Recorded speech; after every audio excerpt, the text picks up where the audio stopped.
Let's take a look at the definition of a common log and how we can use it to help us solve exponential functions. So exponential functions are your functions that look like y is equal to 10 to some power of x. And if we wanted to solve for x, which is the power of 10, we would use the common log. So common log is the inverse, so common log is the inverse of that exponential function. And we write the common log as the log of y equals x. So the log of y equals x basically means when you take the log of some number y, the answer that you get, which is x, is the power that you would raise 10 to get that number y. Um, and that is the basic definition of a common logarithm. You're in base 10. When you take the log, base 10 of some number, it's the power you would raise 10 to get that number. So let's use this definition to help us answer the question regarding the earthquake that occurred in Indonesia. So let's go back and look at that question and see how we can use the common log to answer that question. So recall in the very last example that we were looking at, we were comparing the magnitude of different earthquakes. So let me just draw real quickly here. Oh, that's a terrible number line. Let me try again. Okay, so we've got, I'll just put San Fran on the left here. The earthquake in San Francisco had a magnitude of 7.1 on the Richter scale. And then the earthquake that occurred in Indonesia, we don't know what the magnitude, well, right now we don't know what the magnitude is on the Richter scale, but remember the Richter scale is logarithmic, so it's based on a base 10. And we just know, we're being told that the earthquake in Indonesia was 80 times more powerful than the earthquake in San Francisco.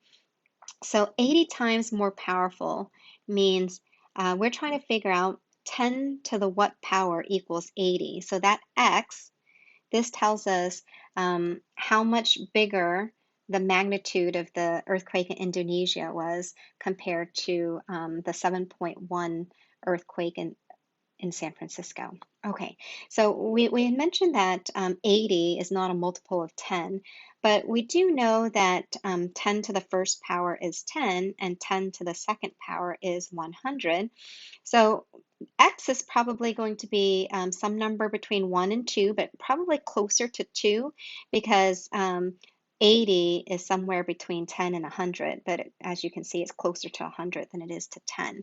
So we can kind of estimate what the answer is. So x is probably 1 point something. What is it exactly? Well, this is where we would use a logarithm to help us solve this exponential function. So I hope you can see here that we have an exponential function and we're trying to solve for x. So we want to solve for x. Well, how do we do that? This is an exponential equation. Well, to undo that, the inverse of an exponential function is the logarithmic function. So just like how the operation addition undoes subtraction, they're inverses of each other, or when you're solving an equation and there's a subtraction term in there, you would add because that's the inverse. Logarithms are the inverse of exponential functions. So here, if I use the definition, right, I could rewrite this exponential equation in logarithmic form.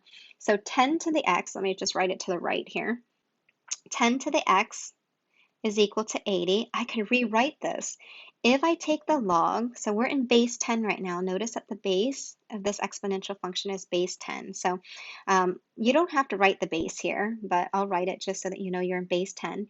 So if I take the log of 80, if I take the log of 80, the answer that I get is the power that I raised 10 to get 80. So the answer that I would get is that x that I'm looking for.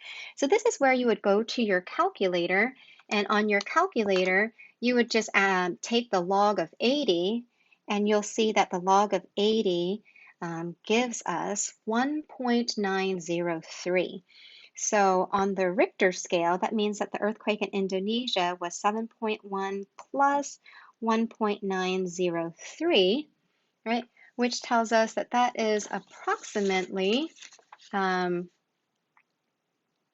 what on the Richter scale? So that's approximately, if we round, 9.003.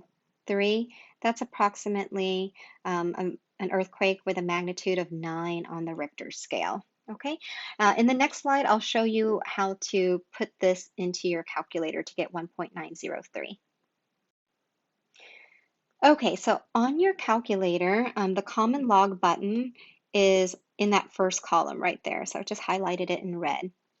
So your calculator doesn't put the, base 10 in there, so base 10, but on your calculator, the LOG button is the common log. You're in base 10. So if you just type in log and then type in 80 and then press enter, you'll see that it gives you 1.903. In the next couple of slides, we'll talk about the natural log, but I just want to show you real quickly while we have the calculator up here. I'll use blue. The natural log is the LN button, which is just right below the LOG button. So we'll talk about what a natural log is and how and when we would use that.